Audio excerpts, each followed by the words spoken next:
Confusion दूर करने के लिए उसने एक और निवाला खाया और इस बार उसका शक यकीन में बदल गया। उसके चेहरे के बदलते भाव देखकर महक की माँ ने पूछा, क्या हुआ बेटा, नाश्ता पसंद नहीं आया? कुछ और लाऊं तुम्हारे लिए? नहीं आंटी, नाश्ता बहुत टेस्टी है। तभी मृत्युंजय ने एक और बाइट ली और इस बार वो श्योर हो गया कि वो जो सोच रहा है वो बिल्कुल सही है। आंटी, इस नूडल सूप का टेस्ट बिल्कुल वैसा है जैसा यहाँ पास की एक दुकान में 15 साल पहले मिलता था। ये बात सुनते ही महक की माँ घबरा गई। आप जानती हैं उस दुकान के बारे में? ये सवाल सुनते ही महक की माँ ने कहा, नहीं नहीं, मुझे इस बारे में नहीं पता। नहीं, आपको जरूर कोई गलतफहमी हुई है। नहीं आंटी, ये टेस्ट पहचानने में मैं कभी गलती नहीं कर सकता। बिल्कुल यहाँ इस गली में पहले पड़ती थी वो दुकान, याद करिए ना। महक मृत्युंजय को बड़ी हैरानी से देख रही थी। आज तक उसने मृत्युंजय को किसी भी बात के लिए इतना क्यूरियस होता नहीं देखा था। वहीं मृत्युंजय के बढ़ते सवालों से महक की माँ की घबराहट बढ़ती ही जा रही थी। वो समझ नहीं पा रही थी कि वो मृत्युंजय को आखिरकार टाले कैसे। कुछ याद आया आंटी? आप उस दुकान के बारे में जानती हैं क्या?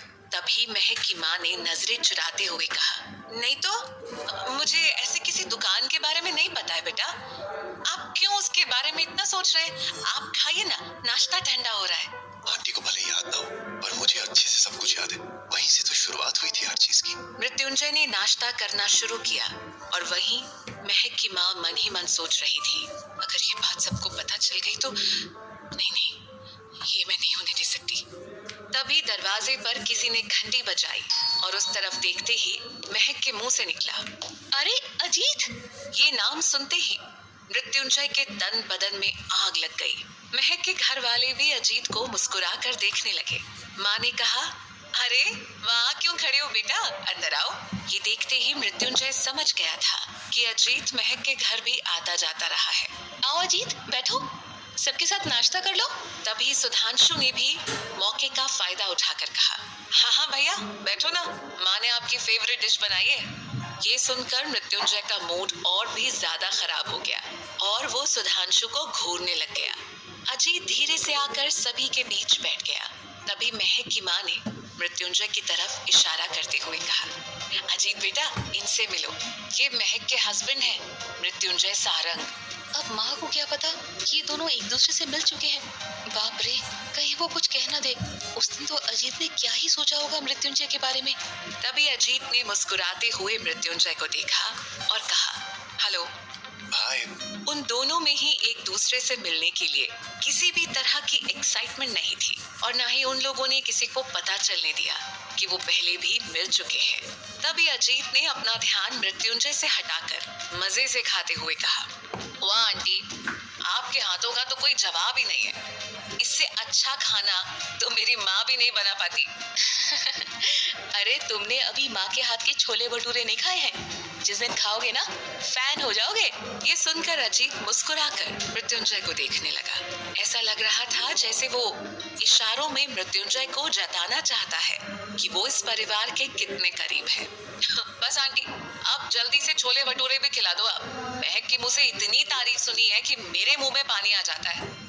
तभी मृत्युंजय ने अजीत को घूरते हुए देखा। लगता है तुम यहाँ आते रहते हो। मृत्युंजय के इस सवाल पर अजीत के बोलने से पहले सुधांशु बोल पड़ा, लगभग हर रोज। वो क्या है ना, दीदी और अजीत भैया की दोस्ती तो पूरे कॉलेज में फेमस थी और इन दोनों का प्रोजेक्ट भी सेम था। जिस पर अजीत ने कहा, हाँ पहले तो मैं प्रोजेक्ट के काम से आता था, पर फिर मुझे आंटी के हाथ का खाना अच्छा लगने लगा और मैं लगभग हर दिन यहाँ टपकने लगा। सच में कई बार तो मैं ही मना कर देती थी कि आज मत आना। ये सुनकर सभी लोग हंसने लग गए, पर मृत्युंजय को ये सुनकर जरा सी भी हंसी नहीं आ रही थी। अजीत का यहाँ आना, सबसे इतने फ्रेंडली तरीके से बात करना मृत्युंजय को अंदर से खाए जा रहा था। वो कभी अजीत को देखता तो कभी महक को। मैंने महक को इस तरह से हंसकर बात करते हुए आज तक कभी नहीं देखा था। मृत्युंजय अंदर से गुस्से से फटा जा रहा था, पर वो किसी भी तरह अपने चेहरे पर कुछ भी एक्सप्रेस नहीं करना चाहता था। तभी सुधांशु ने अचानक से कहा, वैसे थैंक यू अजीत भैया, अगर आप दीदी का मैसेज नहीं भिजवाते तो मैं इतनी जल्दी वापस नहीं आता। ये बात सुनकर मृत्युंजय दंग रह गया था। मतलब कैसा मैसेज? जब मैं सुधांशु से बात करने के लिए परेशान थी, तब अजीत ने ही मेरी मदद की। अजीत ने ही सुधांशु को ये मैसेज भेजा था कि मैं उसे ढूंढ रही हूँ। जब से मृत्युंजय महक को लेने के लिए यहाँ से निकला था, रचना का मन ऊपर नीचे हो रहा था। वो घबराई हुई पूरे घर में इधर से उधर घूम रही थी। जय को भी क्या हुआ है पता नहीं। क्या जरूरत है उस लड़की को वापस लाने की? एक तो बड़ी मुश्किल से वो इस घर से निकली है। अब जय को फोन करके वापस बुला लेती हूँ मैं। तभी निर्जला ने आकर उसे समझाने की कोशिश की, लेकिन रचना ने एक ना सुनी और सीधे मृत्युंजय को फोन लगा दिया। हाँ चाची। इधर से रचना ने कहा, जय तुम कहाँ हो? अभी तक वापस नहीं आए। तुम रात में वहाँ पर सोए कैसे? उनके घर में तो तुम्हारे लायक कोई बेड भी नहीं होगा। मुझे कोई दिक्कत नहीं हुई यार। ये सुनकर रचना दंग रह गई थी। उसने झट से कहा, वो सब मुझे नहीं पता, तुम जल्दी घर आ जाओ। और हाँ, उस लड़की को अब वापस लाने की कोई जरूरत नहीं है। बड़ी अकड़ में गई है ना वो वहाँ पर, रहने दो उसे वहीं। रचना पूरी कोशिश कर रही थी मृत्युंजय को भड़काने की। निर्जला ने उसे रोकते हुए कहा, रचना बस भी करो। मृत्युंजय इस वक्त सबके बीच बैठा था, इसीलिए रचना को कुछ कहने से बच रहा था। मैं आपसे बाद में बात करता हूँ चाची। इतना कहकर मृत्युंजय ने फोन काट दिया। इस वक्त उसका सारा ध्यान अजीत की तरफ था। यहाँ फोन करते ही निर्जला ने रचना से पूछा, क्या हुआ? क्या कहा जय ने? वो महक को साथ तो लाएगा ना? जिसे सुनते ही रचना ने गुस्से में फोन नीचे रख दिया और कहा, अब उस घर में जय इतना बिजी हो गया है कि उसे अपनी चाची से भी बात करने का टाइम नहीं है। इतना कहकर वो गुस्से में उठकर वहां से चली गई। यहाँ मृत्युंजय ने महक के परिवार के बीच बैठकर रचना का फोन जरूर अटेंड किया था, लेकिन उसका पूरा ध्यान अजीत और महक की दोस्ती पर था। सुधांशु की बात उसके कानों में गूंज रही थी। फोन काटते ही उसने अजीत को देखा। काफी अच्छी दोस्ती निभाई है तुमने, वरना जब किसी को ये पता चले कि ये मैटर किससे रिलेटेड है तो लोग अपने हाथ पीछे ही खींच लेते हैं। इस बात को समझते हुए सुधांशु ने झट से कहा, पर अजीत भैया ऐसा नहीं करते। वो हर बार दीदी के साथ खड़े रहते हैं। आखिरकार दोस्ती तो इसे ही कहते हैं ना। मृत्युंजय एकटक सुधांशु को देखे ही जा रहा था। उसे गुस्सा तो बहुत आ रहा था, लेकिन वो अपने चेहरे पर कुछ भी शो नहीं होने दे रहा था। मैं अच्छे से समझ रहा हूँ तुम क्या कहने की कोशिश कर रहे हो। तभी अजीत सुधांशु को चुप करवा कर कहता है, बस भी करो सिद्धू। वैसे भी अगर किसी दोस्त ने हेल्प की और उसे जता दिया तो फिर क्या फायदा ऐसी दोस्ती का? उसकी ये बात सुनकर हर कोई स्माइल कर रहा था, लेकिन मृत्युंजय जरा भी खुश नहीं था। तभी महक की माँ ने कहा, अरे मृत्युंजय बेटा, तुम खाते खाते रुक क्यों गए? खाओ ना। आंटी अपने इस बेटे को चुप करवाइए, तब तो मैं चैन से खाऊं। हर कोई हंस बोलकर बातें कर रहा था, लेकिन सुधांशु अच्छे से जानता था कि उसकी बातें मृत्युंजय को तेजी से चुभ रही थी। दबी हुई हंसी के साथ वो सोच रहा था, मेरी बहन की जिंदगी जिसने बर्बाद की है, उसे मैं कैसे चैन से खाने दे सकता हूँ। दीदी और अजीत भैया एक दूसरे के साथ कितने खुश रहते थे। अरे लंबू, बीच में आ गया इनके। वैसे महक, तुमने जो मेरे लिए काढ़ा बनाया था, उसकी जड़ी बूटी कैसे बनती है, तुमने आंटी से पूछा? ये सुनते ही महक शॉक्ड रह गई। क्या? तुम शायद भूल गई। चलो मैं ही बता देता हूँ।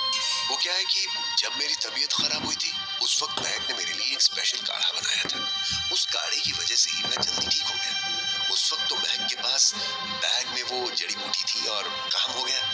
पर माँ ने कहा था कि आंटी से पूछना वो कैसे बनती है। लगता है महक भूल गई। ये सुनकर हर कोई हैरान था, पर सबसे ज्यादा शॉक थी महक। ये कैसा आदमी है?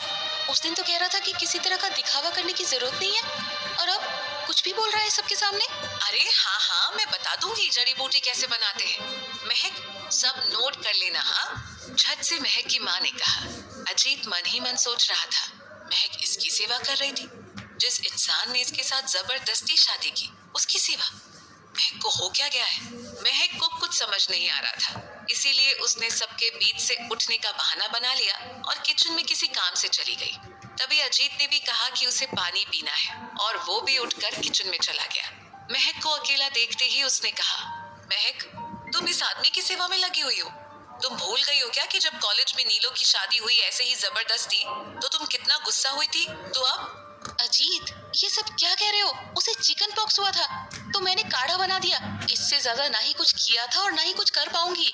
और अगर करती भी है तो तुम्हें प्रॉब्लम नहीं होनी चाहिए मिस्टर अजीत। ये आवाज सुनते ही महक और अजीत ने मुड़कर देखा तो वहां मृत्युंजय खड़ा हुआ था। मृत्युंजय नहीं चाहता था कि अजीत और महक एक दूसरे से अकेले में जरा भी बात करें, इसीलिए वो भी किसी बहाने से किचन में आ गया था। क्या महक समझा पाएगी अजीत को अपने मन की बात? क्यों कर रहा था मृत्युंजय ये सब? क्या मोड़ लेगी तीनों की जिंदगी? जानने के लिए सुनते ही रहिए